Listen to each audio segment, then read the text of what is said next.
My name is Sarisha. I'm 17 years old, and today I want to talk to you about my father.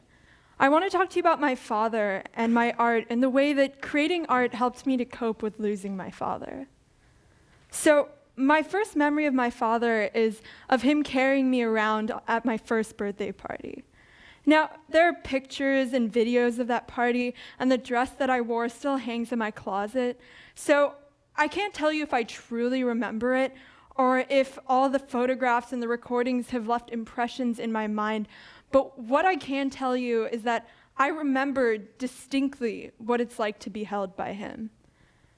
When I was in first grade, he started this game with me. As he drove me to school every day, he would list out the names of countries in the car, and I would have to respond with the state capital, or the capitals of the countries.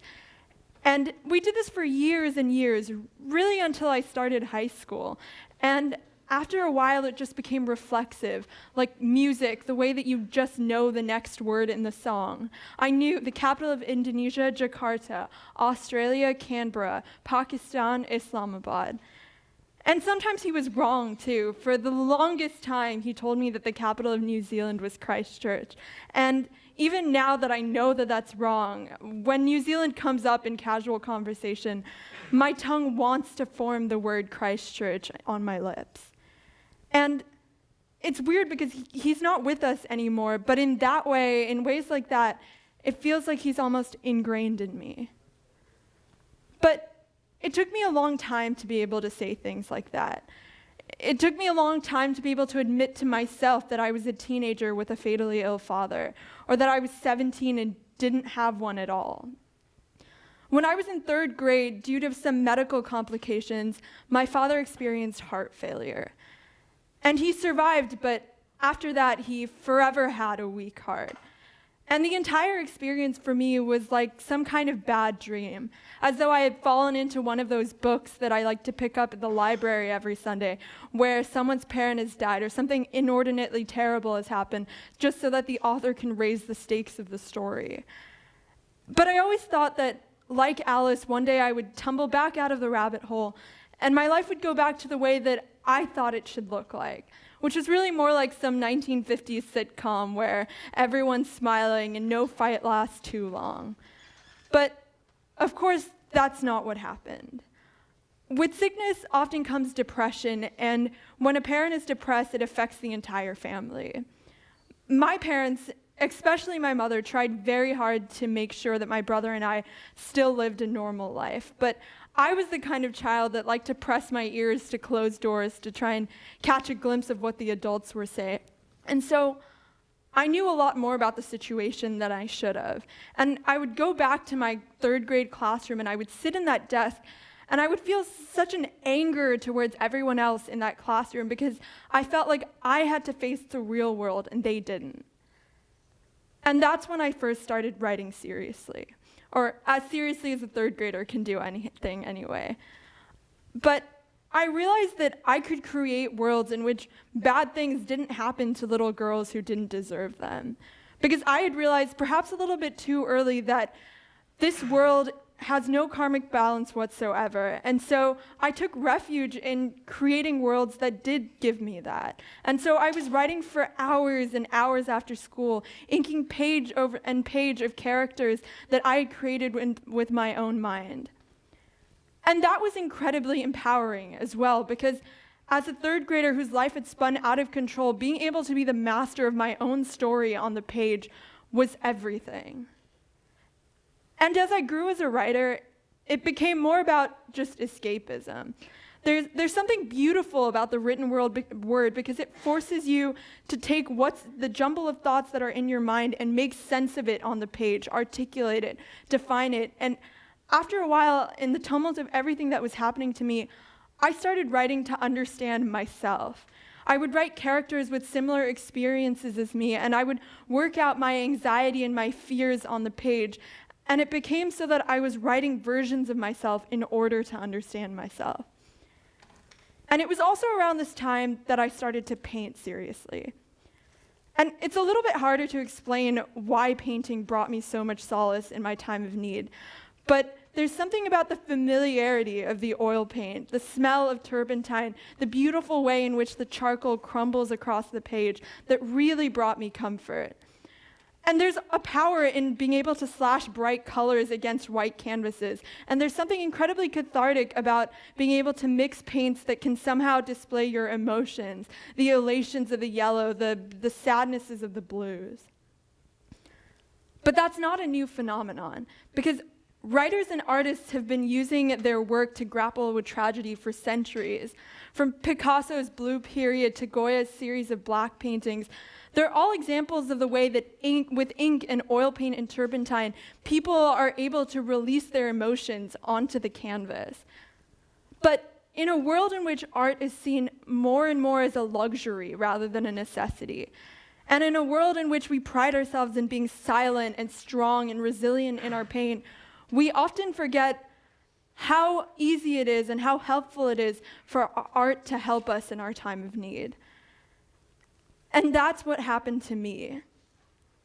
And what I also didn't realize through all of this was even as audiences, we turn to art in our time of need. From Picasso's Guernica, which was a way of him to commiserate with the bombing of a Spanish town, to the litany of post-9/11 art, to the Paris peace symbol that many of you probably shared on social media in the wake of the attack, we as audiences have also leaned on art for centuries to help us find solace. But at that point in my writing and artistic career, I didn't understand that yet. And so I began to feel a tremendous sense of guilt, really, because as I wrote more and more to submit to competitions and to get published, and as I painted in order to become exhibited, I began to feel like I might be profiting from my father's illness, because so much of my work was rooted in what was happening in my family. And it didn't sit right with me that every time my father ended up in the hospital, I was able to write a piece of prose that I was incredibly proud of.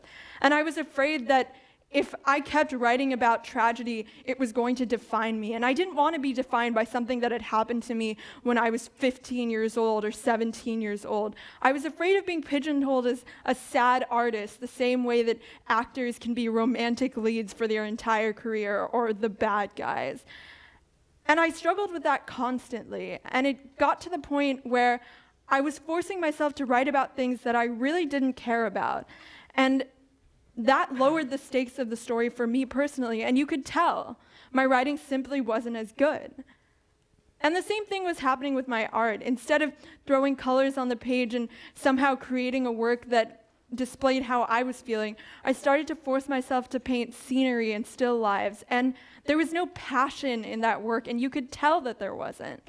I had stopped allowing myself to feel and to breathe through the written word and on a canvas, and I was a sadder person because of it. It was all becoming bottled up inside of me, and my junior year was incredibly hard because of it. And then my father had a stroke. He had been ill since I was in 3rd grade, but somehow the tumult of his health had evened out, and we had all gotten used to it. But in the winter of 2014, everything was up in the air again. And this time I was really old enough to understand. I was old enough to understand that he was lucky to have survived. I was old enough to understand that they were putting him on the heart transplant list. And I was old enough to understand that the medical bills that my mother had accidentally left in the printer were not going to be easy for us. And when my father came home, because a stroke often messes with your brain, he was often a very different person. And so I felt like I was already mourning someone who was still stood in front of me in flesh and blood. And it was at that point that I stopped writing entirely. And I stopped painting entirely too, because it almost felt like I didn't know how to. It felt like if I put this down on the page or down on the canvas, this was going to be my reality. There was no tumbling out of the rabbit hole after that. My life would no longer be sitting in the backseat of a car and trying to remember what the capital of Jakarta was, or capital of Indonesia was. This is what it would be. And I wasn't ready to admit that yet. And when I did start writing and painting again, it was only because I needed to fill up a resume for my college applications. And they were all fluff pieces. I wasn't invested in them. And I had stopped myself really from feeling through my words and my paintings, but it became a new reality for me. I was used to myself being like that, being sad and not being able to properly articulate myself. But to everyone around me, I was an entirely different person. And then a little over a month ago today, my father passed away. He had been in India for 5 months. I hadn't seen him, and it was incredibly sudden. None of us had expected it. And in the week afterwards, I avoided my notebooks, my pens, my paint, like some kind of plague. I was terrified to admit that this has actually happened, because my 1950s sitcom dream, I had finally found out, was never going to come true. And then one day, I was sitting in a cafe in Palo Alto, and I realized that my memories are so fragile.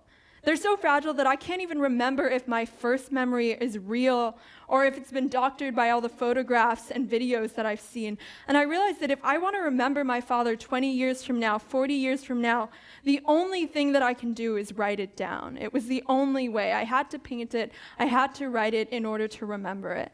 And so I did. I wrote down my first memory to my last memory and everything in between. And then I was crying in a cafe in Palo Alto. But I almost didn't care, because it was such a relief to finally be able to feel it again. Because the only way that I really know how to express myself and how to breathe is to be able to write. And when I started painting again too, though it took longer, I wasn't painting still lives anymore. I was trying to make more non-objective work. I would throw colors onto the canvas, and I would let my emotions dictate what happened. And it changed me entirely. It allowed me to truly understand that admitting reality is hard, but the real pain is in hiding what's happening. And as this happened, I remembered what one of my mentors at a writing camp once told me. She said, "Write into your obsessions." Young writers are so terrified of only writing about one thing and thus being dictated as an immature writer and not being able to make it as a writer, but you're only writing about something so much because it's important to you. And when it stops being important to you, you're going to stop writing about it. And that's the key, I think, to living with tragedy without being defined by it. It's finding a way to express yourself in a way that's not a distraction, but a catharsis. And in my fear of becoming some kind of cliche writer and artist, I had stopped myself from creating art that was honest. Because tragedy can come with guilt and anger and sadness, and they can all threaten to take you over. But I found a revelation in art. I found a revelation in being able to express myself in ways that allowed me to admit the tenor of my sadness on the canvas and on the page when I wasn't even able to admit it in my own headspace. Because ultimately, I've grown up with tragedy. I've waited my entire life for the other shoe to drop with my father's health. And that can leave a pernicious shadow over you. It can threaten to take you over. But I think that art is the way out. And not everyone's an artist.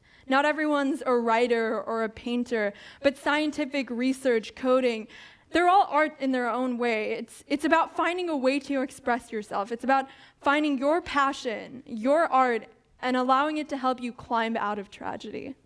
Thank you.